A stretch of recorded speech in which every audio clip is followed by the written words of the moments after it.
Guys, Doodling Zells here, and today, continuing physics, basic mechanics of nature. Now, out of the way, let's get into it. Chapter 2 Motion. How do you know if you're moving? In 2 months, your town is holding a duathlon for middle school students. Each competitor will run 1 mile, bike 5 miles, and then run 2 miles with some training. You can probably do that, and it's for a good cause. To raise money to fight childhood leukemia. On your first day of training, you had the strangest experience. You're on your bike at a stop sign. There's a large truck next to you. The truck starts to move forward, but it feels as if you're moving backward. You need a point of reference to determine if you're actually in motion or not. A point of reference is something, an object or spot, that you could look at and compare your distance to. For example, if the distance between you and the stop sign on the corner is decreasing, then you are in motion with respect to the stop sign. It doesn't matter what the truck is doing. You may feel like you're moving when the truck moves, but in order to actually be in motion, the distance between you and the point of reference at the stop sign needs to be changing. Motion needs to be changing. Motion is relative. When training for duathlon, one of the things you will be concerned is with speed, or how fast you're going. The speed on a bike or while running is the distance you travel over a particular unit of time. To calculate speed, use the following equation. Speed equals distance divided by time. You're probably familiar with the speed of a car. On most highways, cars are allowed to travel at a speed of 65 miles per hour. 105 kilometers per hour. A car traveling at that speed will travel 65 miles, 105 kilometers in a span of 1 hour, or 60 minutes. While training for the bike portion of the race, you may want to use a cyclometer. It's like a speedometer for your bike. It can give you your average speed and, with a touch of a button, provide you with instant speed at any given moment. Instantaneous speed is the speed you're traveling at a specific point in time. Your average speed is the rate of speed traveled over an entire distance. For example, on one of your longer training rides, you travel 10 miles, 16 kilometers in 2 hours. Average speed is calculated by dividing total distance by the total time.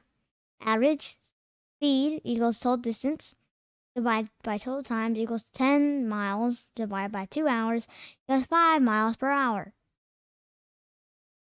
Another way to think about your motion is to consider your velocity. Velocity is speed in a particular direction.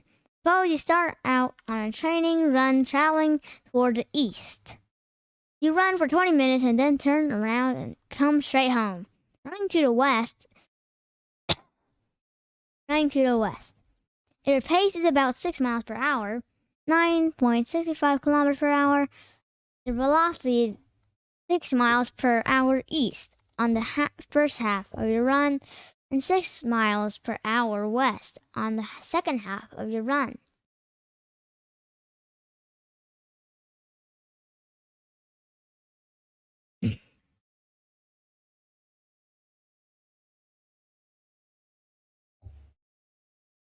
After a few weeks of training, you start to wonder, are you getting faster and stronger? Is your training making a difference? It's hard to tell. Then, in science class one day, your teacher introduces the idea of Graphing motion.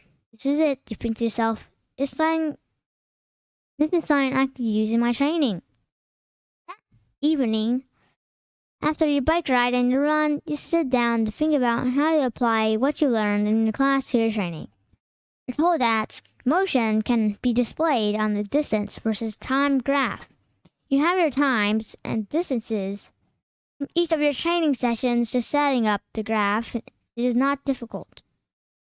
Plotting time in minutes on the x-axis and the distance in fractions of a mile on the y-axis. You can plot your run. If you're running an average of 1/10 of a mile per minute, this is what the graph of your run will look like.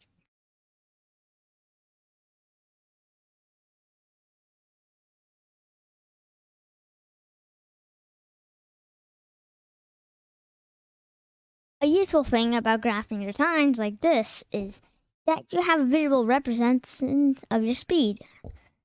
Speed of your run is shown by the steepness or slope of a line. You can actually calculate your speed from the graph. The formula for the slope of a line is slope equals rise divided by run.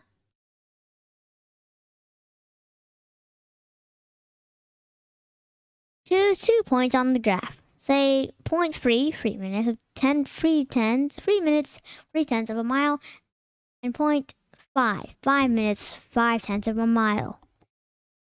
The rise is the difference between the 2 points on the y-axis, and the run is the difference between the 2 points on the x-axis. Your speed during this run was 0.1 mile or 1/10 of a mile every minute. If your speed had been faster, the slope of the line would have been steeper. If you had taken a rest for a few minutes, the slope of the line would have been 0 and would appear on the graph as a flat line. With these tools, you're able to see your progress. Not only does make your training more fun, but you get to use something you learned in the school in a real situation. How cool is that? Acceleration. One thing you need to work on a race day is how to tackle the start of the race and how to handle the transitions from the running to the biking to the running parts of the race. When you can focus except on the deflation, you can see how it all depends on acceleration.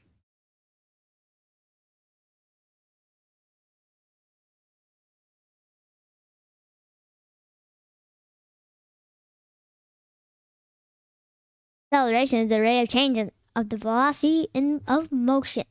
In other words, acceleration can be described as an increase in speed, a decrease in speed, or a change in direction.